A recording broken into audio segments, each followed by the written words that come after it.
researching all the members of the KGC, I turned up a possible member named J.O. Shelby, who I found out is the ancestor of my friend Don Shelby. Don offered to meet me near the border to explain to me what he says is the real truth about the KGC's involvement in Lincoln's assassination and the truth about the secret society's overall endgame. Don, how you doing? Scott, good to see you. Thanks for meeting me here. Is this him right here? Yeah, this is a picture of J.O. Shelby as he's heading off into Mexico from Eagle Pass here over into Piedras Negras.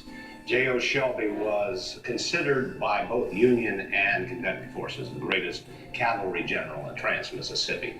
And he engendered a great deal of admiration. But let me ask you this. Was General Shelby a member of the Knights of the Golden Circle? I don't see how he could keep from being a member of the Knights of the Golden Circle, perhaps even a high-end officer.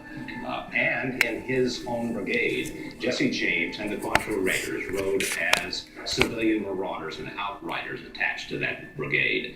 But I'm also convinced that he didn't know anything about the assassination of Abraham Lincoln because there was sort of a relationship there. He was one of Lincoln's favorite generals. He was his favorite cavalry general because he never surrendered. This is fascinating. I mean, that you've got the President of the United States, Northerner, then you've got a Confederate general, and these two must have had high regard for each other. I mean, why have we never heard of this? I want to show you a few things out by the Rio Grande. You ride horses, don't you? Sure.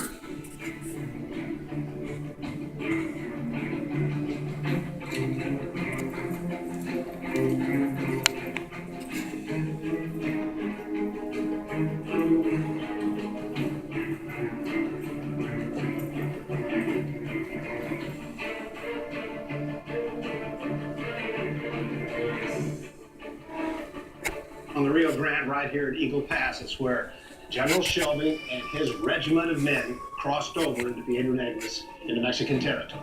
Well, what was he doing down in Mexico? There was a hope that they could rebuild the Confederacy further south in Mexico and Central America. I have a map here. Let me show you where the KGC planned to do this and why it was called the Golden Circle. So you see this here, map of the Western Hemisphere.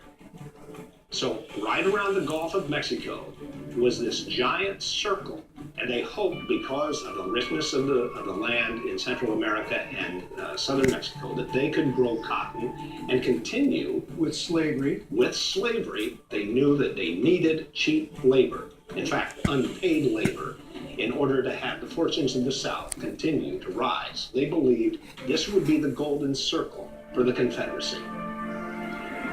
What this really sounds like is a Southern version of Manifest Destiny. Well, it was exactly Manifest Destiny, Confederate style. If that was the plan of the KGC to extend slavery south, Lincoln wasn't going to have any part of that, and he would have stopped it. But having that initiative in his mind, that basically signed his death warrant, didn't it? It would seem to me that that was one of the plans that the KGC had with relationship to John Wilkes Booth. Well, Don, you know that the Knights of the Golden Circle were stockpiling hoards of gold. Did General Shelby have any role in that? Well, I'm not sure, but there was obviously an effort to try to create a treasury for the Confederacy.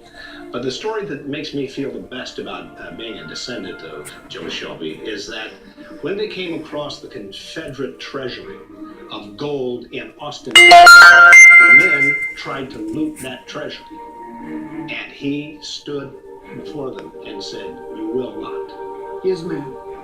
He said to them, "We know what history will say of us. We're the last, let us also be the best."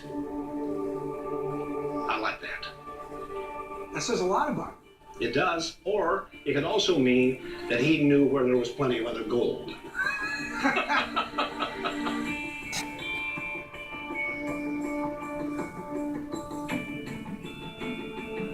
Well, Don, the Knights of the Golden Circle, as it turns out, when you dig deeper, you find out that their goal was very grand. They were going to basically create their own country that would have global consequences. It would have impacted the whole world if they had been successful. The KGC has an element that you have to admire. in the scope of their thinking. They needed to expand internationally as a plan B should they lose the war. That took some fairly remarkable and sophisticated thinking. Mm-hmm. Definitely.